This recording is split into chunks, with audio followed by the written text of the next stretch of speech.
Hello there, this is Yanis from the Arcweave team. This short video demonstrates a couple of advanced features we implemented for the card game challenge. Many of you were asking for the ability to choose player character at the beginning of the game or switch them during the gameplay, and others asked for the option to level up the player character after a battle.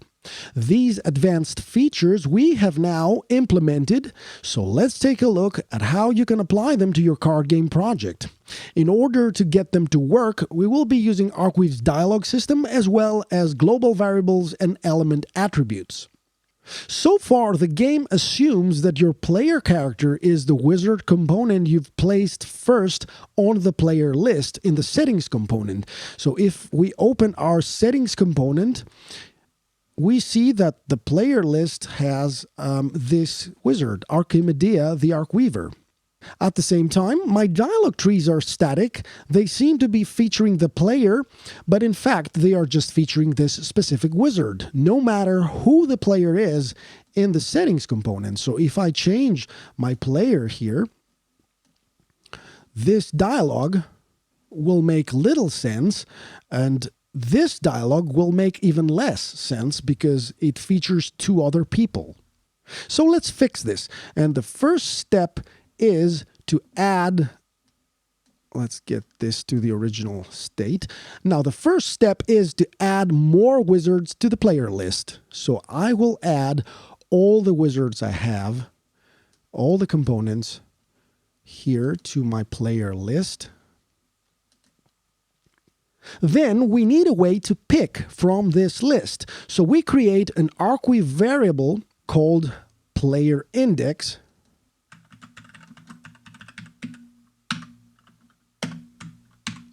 And it's an integer. And its initial value is 0. So far, we haven't changed anything. If we run our game, we'll still have the same player as before. So let's have a look at that.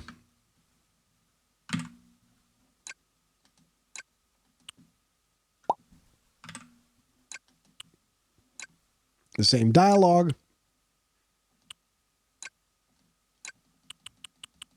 And then when we go to battle, we have the same player. The difference is now we have the option to pick another player by changing the player index variable. So if I change this to 1 and refetch,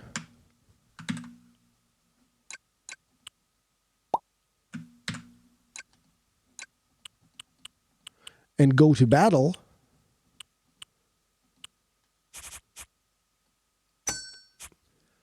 we run the game playing as the second wizard on the list, which is Jorge the Vampire Magus.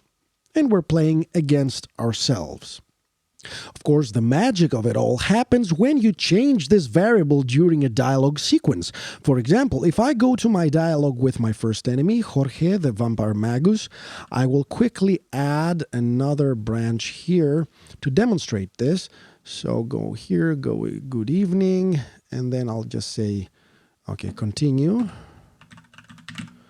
normally, or add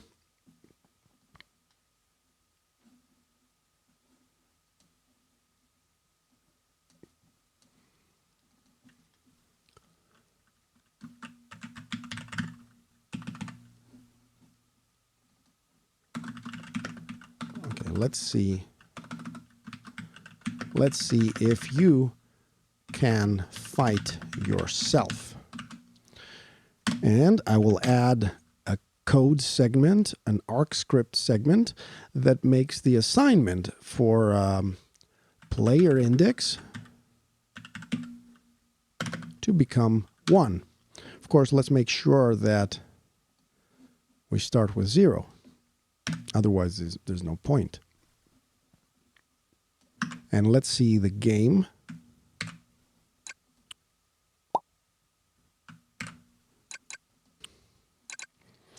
We can continue as before and go to battle with our original player, or play and transform. Let's see if you can fight yourself. Go to battle. And then Jorge is fighting himself. Now we can, of course, expand this choice so that it includes all the available players, all the available wizard players.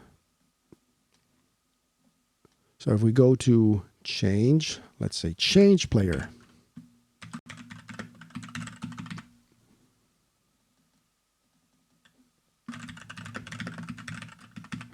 Changing the player. And here we can add, let's get rid of this.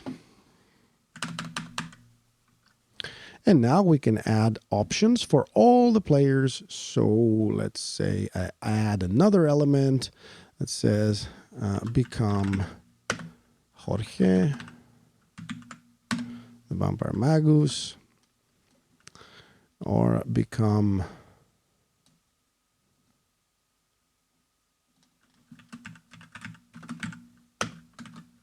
Balrog, the Demonic.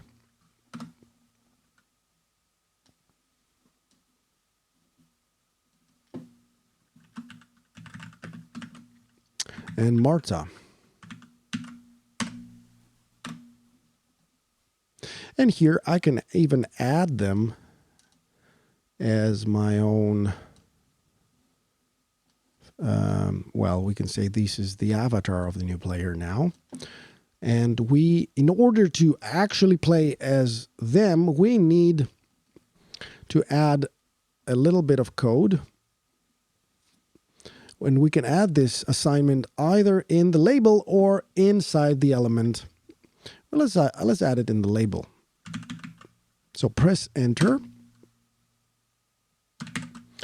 And then we either click this icon here, or we press Control Shift and C, and we type the assignment. So for Magus, we need player index to become 1. For Baal,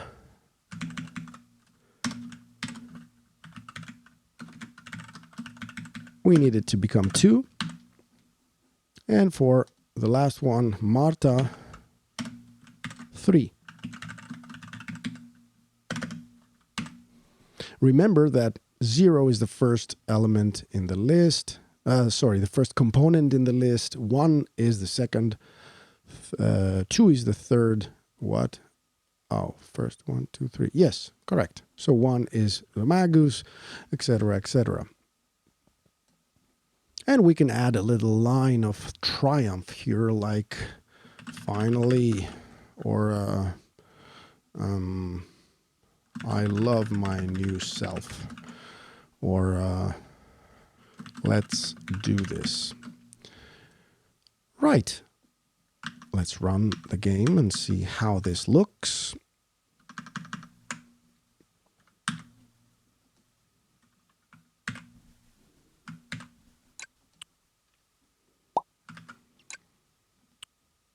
So back to this point here, we say change player. Become Jorge, become Balrog the Demonic, and become Marta. Let's become Marta Martita the Necromantic. She says, let's do this. And then we go to battle as Marta Martita. Here's a little problem though. So far, we've been using the dialogue tree of our first enemy, Jorge the Vampire Magus. This doesn't really do the job, especially if we want to choose Jorge as our player. What we really need is the option to create a prologue for the game, where we can choose our player and then begin the dialogue with our first enemy. To do this, we will use the Arcweave project's starting element, which we haven't been using so far, and it exists here in this board called Start Here. It's this element with the orange star. And for the game to know we actually want to start from here, we will create another variable called plays prologue. And this is a Boolean. And we have to turn this into true. We have to assign it to be true. And then it will start When we start the game, it will actually start from here. Let's see if the game can follow this. So exit, restart, fetch, and play.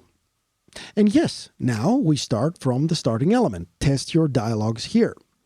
And we get these three options here. So we can shape this up a little bit. First of all, let's bring this part here, cut,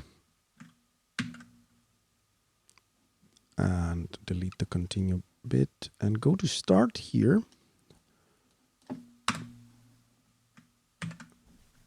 And paste.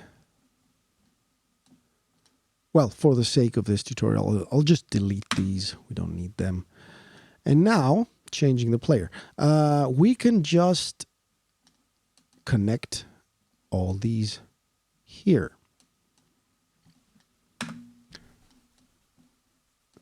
And you can say, we can add here, choose your player character. And of course, we can add Arcjam as well.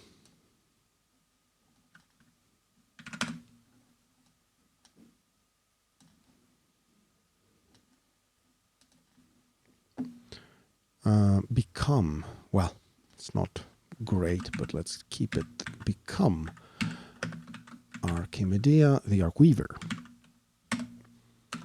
And we don't really need to make an assignment here because by default, the initial value is 0, so we're good.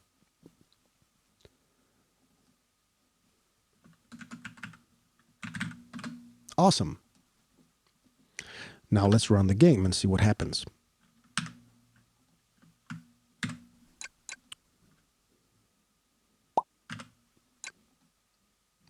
Choose your player character. We don't have any image here, and we get all these players, all these wizards to choose from. Yeah, I don't like the become part. Let's get rid of the become part.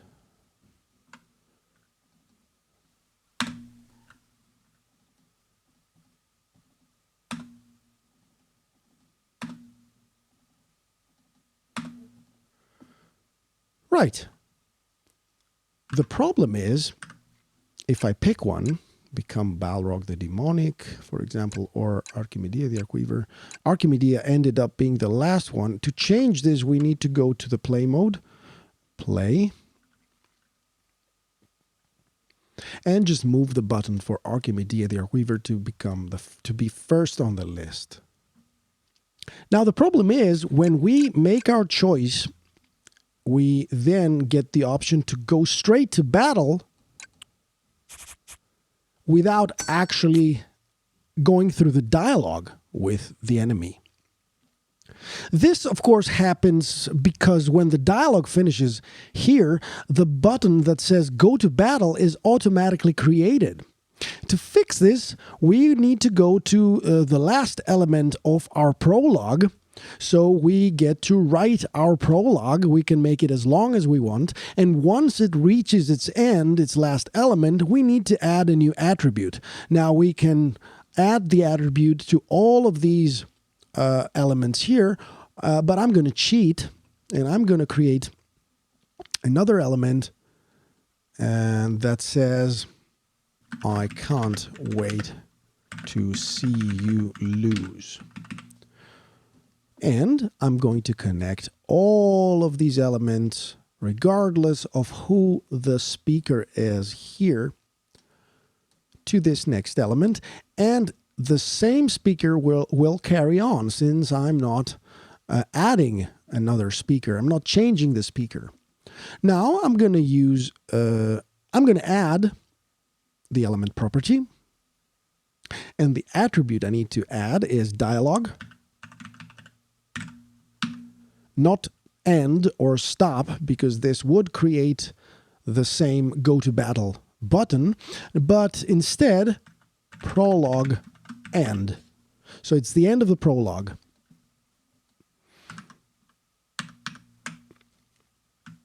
And let's fetch and see this in action. So I'm choosing my player. Let's say I choose Balrog. And then I can't wait to see you lose. Let's go. And then we get to the actual dialogue with Jorge. And of course it makes no sense because the player now is Baal. But we'll fix that in a bit. Going back to this part here, we can also change the button text for this because now it says let's go. And we can change this if we go to this element,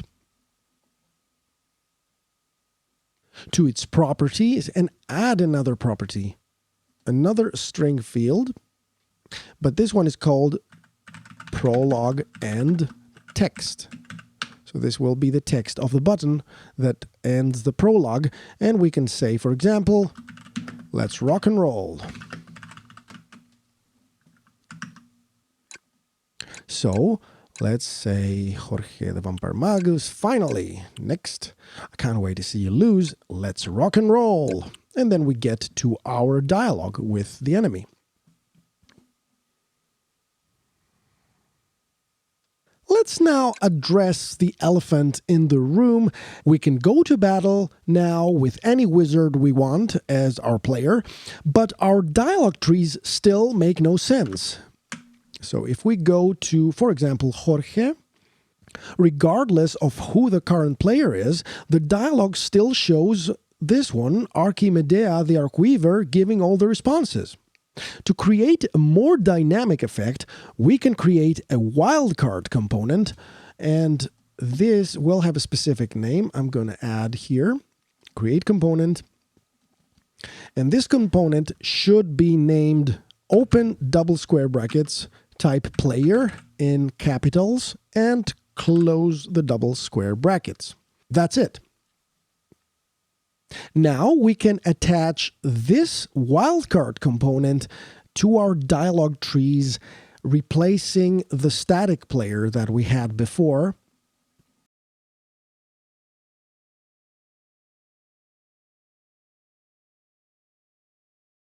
And this is it. So after attaching this to our dialogue elements, we can also mention it. Instead of Archimedea the Arcweaver here, I will mention the player component with the square brackets. And this text will be also replaced by the current player. Did I mention that this will be replaced by the current player as well? So let's see this in action.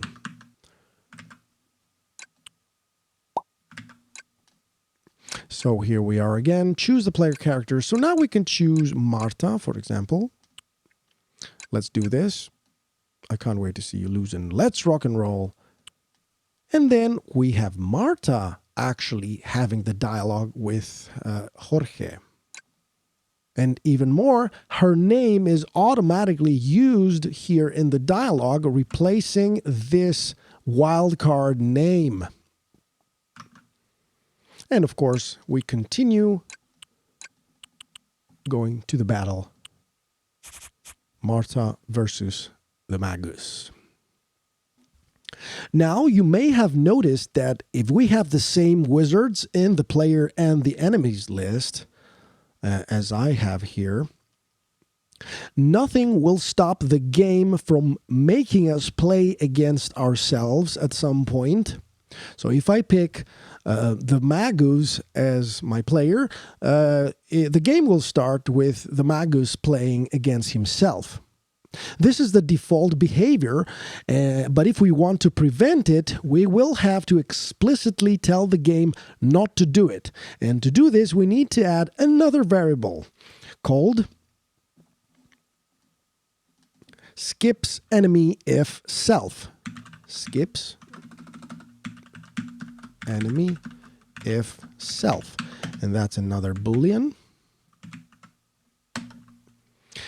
And this needs to be true in order for it to work. Now, if I go to my game, let's see how this works. So now I play, and if I choose Jorge the Vampire Magus, because remember, Jorge is the first enemy, and if I choose him, we'll need to see whether the game skips this battle, skips Jorge versus Jorge. I say Jorge a lot, don't I? So there we are, finally. Let's rock and roll. And now, this is the player. We go to the Balrog, the demonic dialogue. And it's the player that says the line, hello. And the player is this guy here.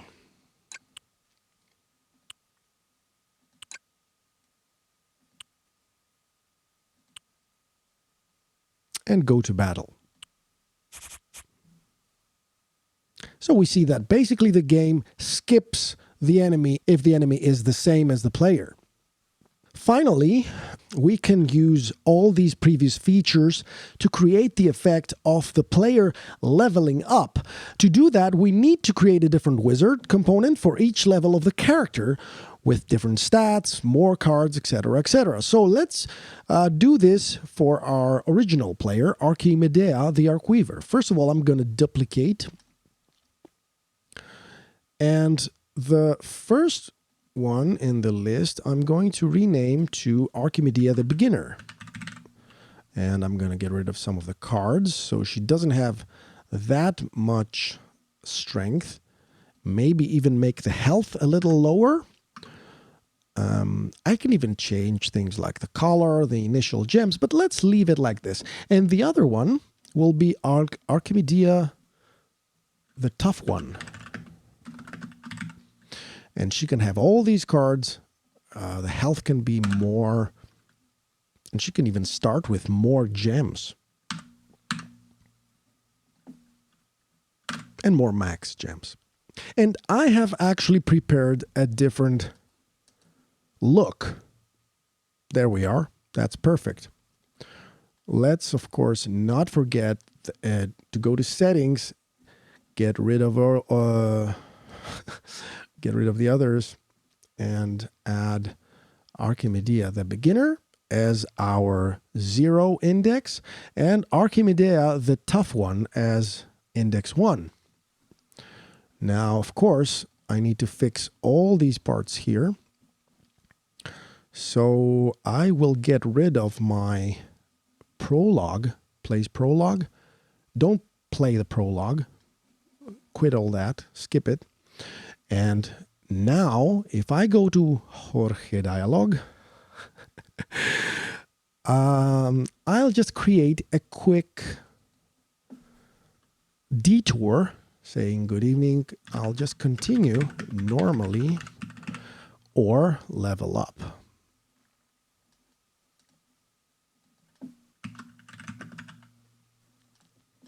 And when I level up, of course, I'm going to put my player and say, wow, leveling up feels great. And let's not forget the actual leveling up, which happens with the variables. So player index becomes 1 or increases by 1. Depends on your mechanics. So now if I go to my game, it should work. Let's refetch and play. So now I can continue normally or I can level up. Wow, leveling up feels great. Go to battle. And then we play as our leveled up Arcmedea the Tough One. Heisenbugger! Heisenbugger! And that was all for this video. I hope you'll find these advanced features useful and they can get you a few steps closer to modding the card game of your dreams. I wish you the best of luck. This is Yanis from the Arcweave team. Thanks for watching and let the games begin.